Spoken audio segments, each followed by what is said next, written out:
এখন ঢাকাতে আমি আসছি তারেক রহমানের কাছে, উনি প্রধানমন্ত্রী দেশের একজন, ওনার কাছে বিচার চাইতে আসছি। ইমরান তালুকদার বিপি যে কাজটা করছে আমার সাথে, তার নামে যে অভিযুক্ত আমি করছি সেটা সুস্থ বিচার করে দেওয়ার জন্য উনি আমার বিচারটা করে দিবেন। আমি ওই বিচারের অপেক্ষায় আছি।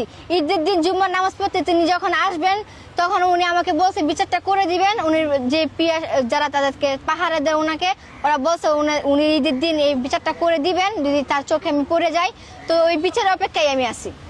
ইমরান তালুকদারের সাথে আপনারা কোনো সমঝোতা যাবেন কিনা? তার তো অনেক টাকা পয়সা, দোকানপাট, অনেক বিজনেস আছে। টাকা পয়সা থাকলে যে সব টাকা পয়সা থাকলে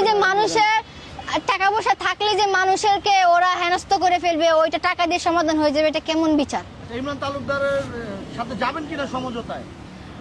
এটা তো তারা যদি আসে মীমাংসা তো হয়।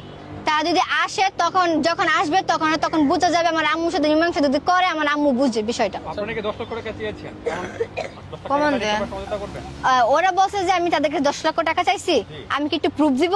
আমাদেরকে আচ্ছা আমার মোবাইলটা দাও। মোবাইল বলতে হবে না, তাহলে শুনেন। আপনাকে বিয়ে করতে চাই, আপনি কি বিয়ে করে তার সাথে সংসার করবেন? 10 মামলা কি উদ্যোগ করবেন না?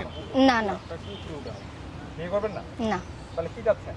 এটা সুস্থ বিচার চাই আমি। আমি তো টাকা পয়সাও চাই নাই, বিয়ে করতেও চাই নাই। জনগণ পৃথিবী মানুষ ঠিক হয়ে যায়। এই মেয়েটা এরকম করছিলাম, করার পর আমার বিচার হয়েছে। টাকা পয়সা কিনে কিছু নিতে, টাকা পয়সা বাড়ি গাড়ি আল্লাহ রসুলের দয় আমার কম বেশ কিছু না কিছু আছে। কথাটা বুঝছেন? আছে। আমার মেয়ে এক ছেলে এক মেয়ে। ছেলের বয়স 19 আর মেয়ের বয়স 15। মেয়ে কি বড় হবে না? রোজগার করবে না? রোজগার করবে এখন কিভাবে? ওরা যেভাবে মানুষ মারে ফেলছে।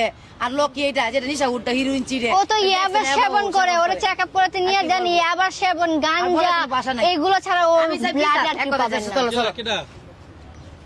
রকি আমরা বিশ্বাস চাই আর কিছু। ইমরান বিপির